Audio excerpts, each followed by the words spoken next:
Welcome students. आज की हमारी वर्कशीट है worksheet number 23 science class 10th और बहुत ही इम्पोर्टेंट वर्कशीट है ये हमारी। ध्यान से आपको सुनना है पूरी वर्कशीट को, ध्यान से आप वीडियो को पूरी देखिएगा। लाइफ प्रोसेस का बहुत ही इम्पोर्टेंट, वेरी इंपॉर्टेंट टॉपिक है आज का। आप लोग कहेंगे मैम तो वही बोलती ही है इम्पोर्टेंट, बट ये सच में बहुत ज़्यादा इम्पोर्टेंट है। ह्यूमन बींग्स में डाइजेशन का प्रोसेस हम करने जा रहे हैं कि डाइजेशन का प्रोसेस कैसे होता है। ठीक, दूसरा ले लेते हैं हाइलाइटर। और इतना इंपॉर्टेंट है कि इस पे क्वेश्चंस भी बनते ही बनते हैं। सबसे पहले देखिए डाइजेशन, आप सिंपल सोचिए कि डाइजेशन स्टार्ट कहाँ से होता है। माउथ से होता है। पहले एक फिगर को आप मैं पूरा बता देती हूँ। माउथ से डाइजेशन होता है और माउथ से होता हुआ ये आपकी फूड पाइप है जिसे ओएसोफेगस भी बोलते हैं। और उसके बाद ये स्टमक में आएगा।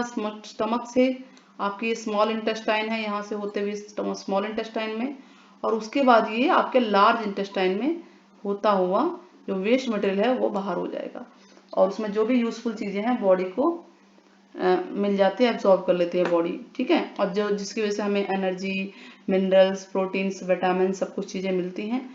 अब मेन बात है कि किस चीज का डाइजेशन कहाँ होता है, और क्वेश्चन ये उठता है कि जो हम फूड खाते हैं वो कैसे डाइजेस्ट होता है और कैसे इन पार्ट्स में जाते हुए उनके साथ होता क्या है।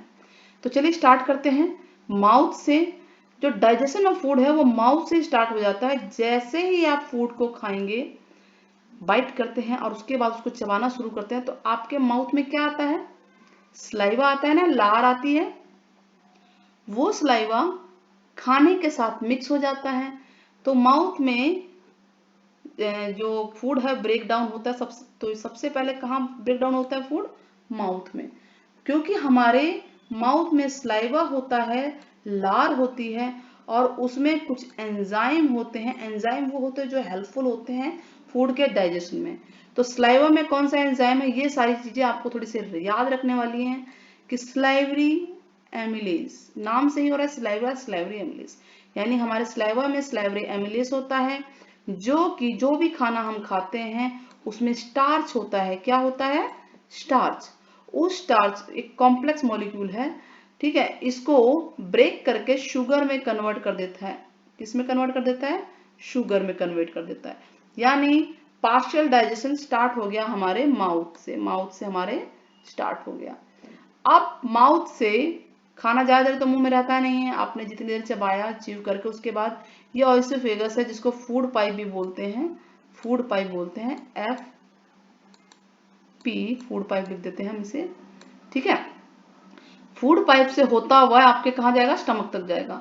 तो ओएसोफेगस फूड जो है यहाँ से मूव करता है फूड पाइप में, और ये जाता कैसा है? एक रिदमिक मूवमेंट होता है, यानी जो हमारी मसल्स होती हैं गले में, फूड पाइप में, वो कांटेक्ट करती हैं बार बार। तो क्या होता है? पंपिंग देखा ना आपने, पंपिंग कैसे होता है? उसी के द्वारा जो है ये फूड जो है बार बार पंप होकर नीचे की तरफ जाता है, और इसी चीज को बोलते हैं पेरिस्टैल्टिक मूवमेंट। क्या बोलते हैं? पेरिस्टैल्टिक मूवमेंट, मतलब कि rhythmic contraction of muscles in food pipe. Clear हो गया आपको? आगे बढ़े, स्टार्ट करें आगे। चलिए दूसरा कलर ले लेते हैं, दूसरा कलर लेते हुए स्टार्ट करते हैं ना। अब ये जो पार्शली डाइजेस्ट, पार्शली क्या होता है? जो पूरी तरह से डाइजेस्ट नहीं हुआ है खाना, थोड़ा सा ही हुआ, हमने मुंह में खाया, उस स्लाइवरी एमिलेज ने थोड़ा बहुत काम किया, स्टार्च को किस में चेंज कर दिया? स्टार्च को शुगर में चेंज कर दिया। अब वो खाना जो है फूड पाइप से आपके स्टमक में आ चुका है। अब स्टमक में आपके जो फूड का डाइजेशन स्टार्ट हो जाएगा। जो अब क्या क्या डाइजेशन होगा स्टमक से, होता क्या क्या है? It has muscular walls, stomach में मस्कुलर वॉल्स होती हैं अंदर पेट के जो है, जिसमें गैस्ट्रिक ग्लैंड्स होती हैं। क्या होती हैं? कौन सी ग्लैंड्स होती हैं? हमारी बॉडी में कई ग्लैंड्स हैं जो कोई ना कोई चीजें रिलीज करती हैं, एंजाइम्स रिलीज करती हैं या कुछ भी, जिसकी वजह से एक्टिविटी जो है हमारी बॉडी की चलती रहती है। जैसे कि अब ये जो स्टमक है उसमें गैस्ट्रिक ग्लैंड है, और वो क्या रिलीज करती है? ये मेन है, क्या रिलीज करती है? Hydrochloric acid, protein digestive enzyme जिसे बोलते हैं पेप्सिन, और म्यूकस। दोबारा सुन लें, हाइड्रोक्लोरिक एसिड HCl, HCl इसमें होता है। अब सोचो कि HCl तो बड़ा डेंजरस होता है भाई, HCl पेट में वो इतना स्ट्रांग नहीं होता स्टमक का HCl, लेकिन कभी कभी एसिडिटी की प्रॉब्लम होती है ना खाने के बाद, वो इसीलिए होती है कि HCl हमारे बॉडी में बहुत ज्यादा हो जाता है। तो स्टमक के अंदर बहुत ज्यादा होता है, तो जिसकी वजह से हमें एसिडिटी प्रॉब्लम हो जाती है। तो गैस्ट्रिक ग्लैंड तीन चीजों को रिलीज करता है। ये तीन चीजें कहाँ रिलीज होती है? स्टमक के अंदर, ध्यान रहे। HCl प्रोटीन जो निकालता है, प्रोटीन डाइजेस्ट करता है, उसे क्या बोलते हैं? पेप्सिन। यानी पहला है HCl, दूसरा है पेप्सिन, P4 पेप्सिन, और तीसरा है म्यूकस। ठीक है, तीन हो गए। अब इनके काम क्या है? ये तीनों जो रिलीज हो रहे हैं, ग्लैंड से निकल रहे हैं, तो जो HCl है, हाइड्रोक्लोरिक एसिड है, क्रिएट्स एन एसिडिक मीडियम। वो जो मीडियम बना देता है, एसिडिक मीडियम बना देता है, जिसकी वजह से जो एंजाइम पेप्सिन है वो प्रोटीन को डाइजेस्ट कर पाता है। ध्यान रहे, इसका मतलब HCl ने हेल्पर का काम किया। किसकी हेल्प की? पेप्सिन की हेल्प की। क्या करने में? फूड, प्रोटीन को डाइजेस्ट करने। फूड में से प्रोटीन डाइजेस्ट करना, जो फूड हमने खाया है उसमें जो प्रोटीन है उसको डाइजेस्ट करना है। तो HCl क्या कर रहा है? एक एसिडिक मीडियम दे रहा है। किसको दे रहा है? पेप्सिन को दे रहा है, ताकि वो डाइजेस्ट कर पाए प्रोटीन को। तो ये HCl का काम पता चल गया। अब प्रोटीन का क्या काम क्या है? इसी में आ गया ना, protein digest, pepsin digest protein. ठीक है, पेप्सिन का ये काम है। दो के फंक्शन समझ में आ गया। फंक्शन सबके पता होने चाहिए। स्लाइवरी एमिलेज का मैंने आपको बता दिया क्या करता है। गैस्ट्रिक ग्लैंड से कितनी चीजें निकल रही हैं? तीन चीजें निकल रही हैं। दो के काम बता दिए, HCl और पेप्सिन के। अब तीसरा है म्यूकस। म्यूकस क्या करता है? जो स्टमक की इनर लाइनिंग है, क्योंकि HCl तो भाई एसिड है ना, तो स्टमक, हमारे पेट के अंदर इनर लाइनिंग होती है, उनको प्रोटेक्ट करता है, बचाता है from the action of acid. Acid के एक्शन से बचाता है कि ज्यादा एसिड ना हो, क्योंकि अगर ज्यादा एसिड होगा तो स्टमक में क्या होगी? एसिड से, एसिड प्रॉब्लम से घाव वगैरह हो सकते हैं ना, जो बोलते हैं पेट का अल्सर वगैरह हो गया इस तरह के, तो वो स्टमक की इनर लाइनिंग को नुकसान पहुंचा सकता है। तो तीन आपके यहाँ पे ग्लैंड से तीन निकल रहे थे, गैस्ट्रिक ग्लैंड से, HCl, पेप्सिन एंड म्यूकस, तीनों के एक एक फंक्शन यहाँ आ चुके हैं। नाउ फिर से कलर चेंज करते हैं हम लोग। ठीक है, येलो कलर ले लेते हैं। अब ये फूड डाइजेस्ट हुआ है, पूरी तरह से नहीं हुआ है, 2-3 घंटे स्टमक में रहता है, उसके बाद यहाँ से कहाँ आ गया? ये स्मॉल इंटेस्टाइन में आ गया ना। तो स्मॉल इंटेस्टाइन में फूड पहुंच चुका है। कहाँ से पहुंचा है? स्टमक से पहुंचा है। और ये मीडियम होता है स्फिंक्टर, इसके मीडियम के थ्रू नीचे आ चुका है स्मॉल इंटेस्टाइन में। अब स्मॉल इंटेस्टाइन में क्या डाइजेस्ट होता है? अच्छा बताइए, स्टमक में क्या डाइजेस्ट हुआ? प्रोटीन हुआ ना। तो बाकी चीजें अब स्मॉल इंटेस्टाइन में। कंप्लीट डाइजेशन, यहां पर कंप्लीट डाइजेशन होता है कार्बोहाइड्रेट का, यानी हमारे फूड में जो कार्बोहाइड्रेट है और जो प्रोटीन बच गया है उसका, साथ में फैट का डाइजेशन होता है। तीन चीज ध्यान रखें, स्मॉल इंटेस्टाइन में किस किस चीज का डाइजेशन हो रहा है? कार्बोहाइड्रेट, प्रोटीन बचा है जो, ठीक है, and fat. The food coming from stomach is acidic. जो फूड ऊपर से आया वो एसिडिक था ना, क्योंकि उसमें HCl मिल गया है, ध्यान रहेगा। And has to be made alkaline. अब उसको एल्केलाइन नेचर का बनाना है, बेसिक नेचर का बनाना है। ठीक है, तो पैंक्रियाटिक एंजाइम्स एक्ट काम करती है, उनको काम करना पड़ता है। पैंक्रियाटिक एंजाइम देखिए, पैंक्रियास है, यहां से निकलेगा। और bile juice from liver does this. Bile juice दिख रहे हैं, यहाँ से बाइल जूस निकलता है, बाइल डक्ट है, यहाँ पे दिख रहा है आपको।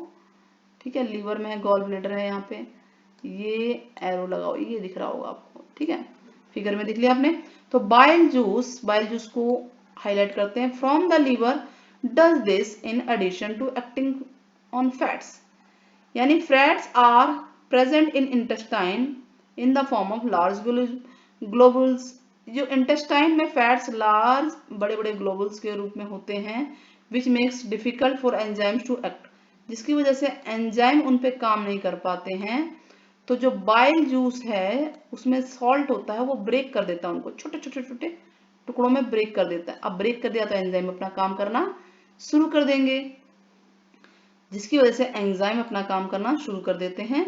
और पैंक्रियाज सीक्रेट करता है पैंक्रियाटिक जूस। तो आपको हमें पता चल गया कि पैंक्रियाज से क्या निकला, यहां से क्या निकला? पैंक्रियाटिक जूस निकला।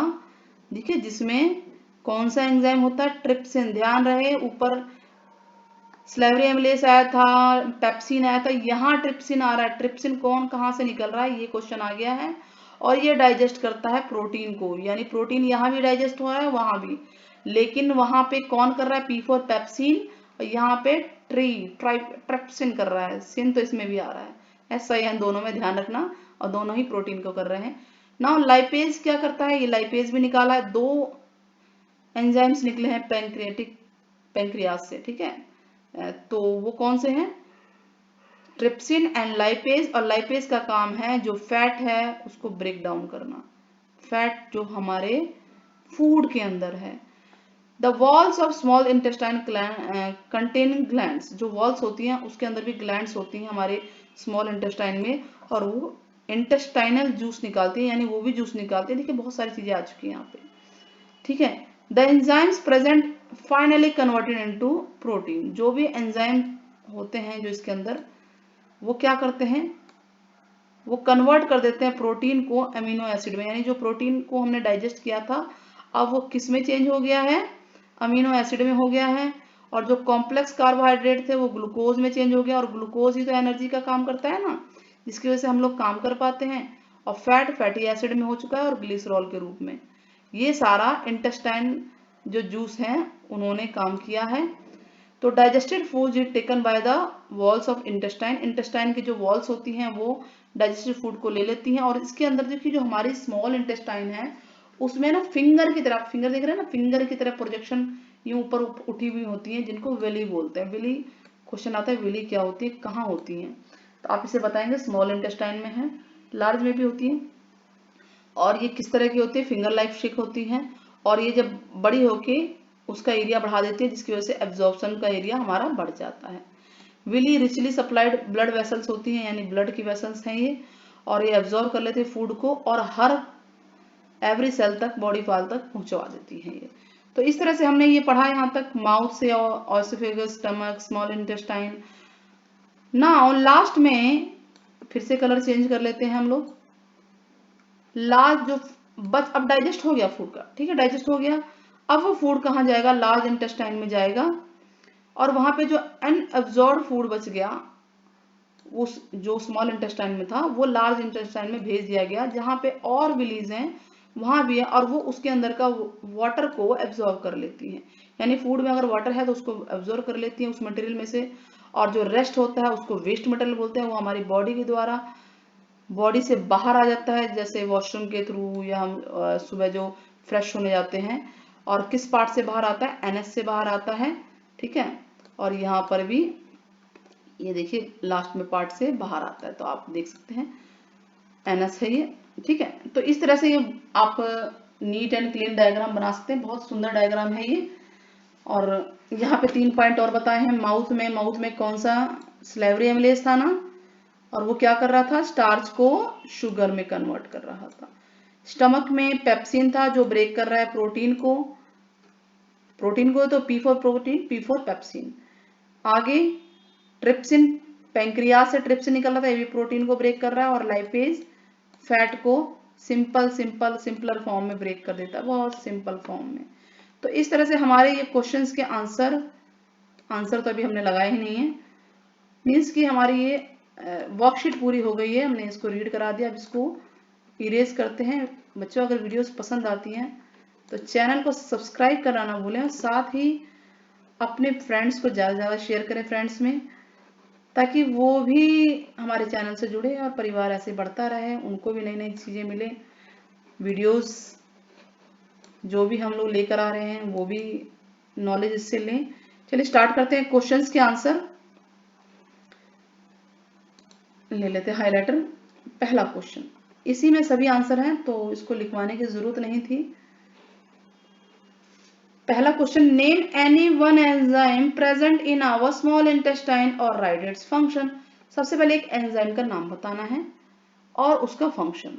तो देखिए ये स्मॉल इंटेस्टाइन हमारा है, यही है ना पार्ट, इसमें कोई भी एक एंजाइम का नाम बता दीजिए। चलिए ट्रिप्सिन बता देते हैं, क्या दिक्कत है, उसी में तो आ रहा था। या आप इसको, यहाँ पे बहुत सारे नाम लिखे हुए हैं, कोई सा भी बता सकते हो जो एंजाइम्स हैं। जैसे यहाँ पे ट्रिप्सिन हमने बताया, प्रोटीन, लाइपेज है, पैंक्रेटिक जूस वहीं तो भेज रहा है ना, स्मॉल इंटेस्टाइन के अंदर ही भेज रहा है ना, तो कोई भी एंजाइम को बता सकते हैं आप इसको। अच्छा, इसके अलावा हमने और भी तो लगाया था, कहाँ गया?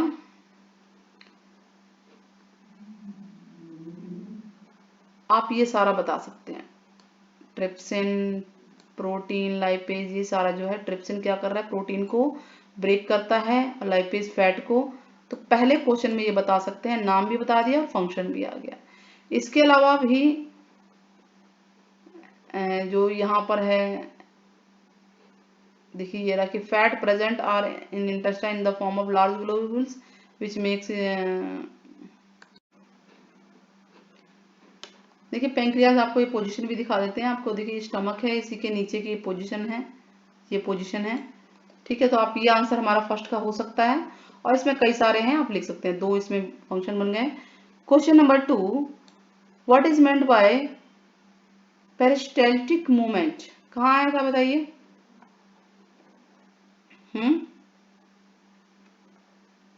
पेरिस्टैल्टिक मूवमेंट कहाँ आया था? स्टार्टिंग में ही आया था ना, कि जो रिदमिक मूवमेंट है, यानी जो मसल्स हैं, जो हमारे फूड पाइप के, ये फूड पाइप है, फूड पाइप है, एफपी लिखा था हमने।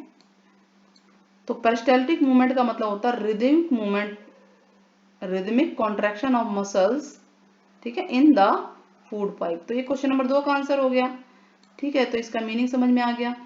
Now what is the role of acid in our stomach, stomach में एसिड का क्या रोल है? देखिए एसिड हमारा ये रहा, एसिड यानी HCl है, और उसका क्या रोल है? तो उसका रोल है HCl, acid creates an acidic medium, एक एसिडिक मीडियम देता है विच फैसिलिटेट करता है द एक्शन ऑफ एंजाइम, यानी जो पेप्सिन की मदद करता है प्रोटीन के डाइजेशन में। तो आप लिख सकते हैं HCl हेल्प्स, यानी एक ऐसा एनवायरनमेंट बना देता है एसिडिक, जिसकी वजह से पेप्सिन एंजाइम प्रोटीन का डाइजेशन कर पाता है। तो क्वेश्चन 3 का आंसर है ये। Question 4, how is small intestine design to absorb digested food, कैसे डिजाइन है? तो इसमें तो आप ये पूरा बता सकते हैं, लेकिन इसमें विली का ज्यादा मेन रोल है। तो आप ये इसमें क्वेश्चन नंबर 4 में आप ये बताएंगे कि जो डाइजेस्टेड फूड है यहां से is taken up by the walls of intestine through the finger like projection called villi। Question number 4 का आंसर है, विली के द्वारा फूड जो है डाइजेस्टेड फूड टेकन अप कर लिया जाता है, यानी विली ले लेती है और उसका एरिया बढ़ा लेते हैं, डाइजेशन का एरिया, एब्जॉर्प्शन का एरिया बढ़ा लेते हैं, फिंगर लाइक प्रोजेक्शन है। और ये रिचली सप्लाइड ब्लड वेसल है, ये एक तरह की ब्लड वेसल होती हैं जो कि एब्जॉर्ब फूड को टेक करके बॉडी के और पार्ट तक, यानी सेल तक पहुंचाती है। तो ये क्वेश्चन नंबर 4 का हमारा आंसर हो गया, ठीक है। और बड़ा लिखना चाहे तो आप इस पूरे पार्ट को लिख सकते हैं, लेकिन मेन आंसर वही है। क्वेश्चन नंबर 5 इजी है, लेवल डायग्राम सुंदर सा बनाइए ह्यूमन डाइजेस्टिव सिस्टम का। तो आपके सामने क्वेश्चन नंबर 5 का डायग्राम है, बहुत ही सुंदर है ये। इसमें आप सारे बॉडी पार्ट्स देख लीजिए। पहले मैंने अभी आपको पूरा नहीं बताया, ये माउथ कैविटी है, बक्कल कैविटी कहते हैं इसको, फूड पाइप बता दिया, टंग बता दिया, ये डायफ्राम है। डायफ्राम क्या होता है? ये डिवाइडर होता है, क्योंकि इसके नीचे डाइजेशन का पार्ट हो गया, ये डाइजेशन का पार्ट हो गया, और इसके ऊपर आपका रेस्पिरेटरी सिस्टम है, यहाँ पर चेस्ट है ना, और लंग्स वगैरह, तो यहाँ पे, तो ये बीच में डिवाइडर का काम कर रहा है। This is stomach, small intestine lawyers बता ही दिया मैंने, लार्ज इंटेस्टाइन, ठीक है, सो कॉलन बोलते हैं, ये एनएस है, अपेंडिक्स ये है, यहाँ पे ये दिख रहा है, पैंक्रियाज यहाँ पर होता है, लीफ की तरह शेप है, ये लीवर है, और बाइल डक्ट इसी के अंदर है, गॉल ब्लडर जो स्टोर होता है बाइल डक्ट के अंदर ही होता है, बाइल डक्ट ये छोटा दिख रहा है आपको। तो इसको आप देखेंगे अपने पास, आपके पास वर्कशीट होगी, उसमें तो आपको सारी चीजें नजर आ जाएंगी। होप वीडियो आपको पसंद आई होगी, अगर पसंद आई तो चैनल को सब्सक्राइब करना ना भूलें। Till then take care, bye bye.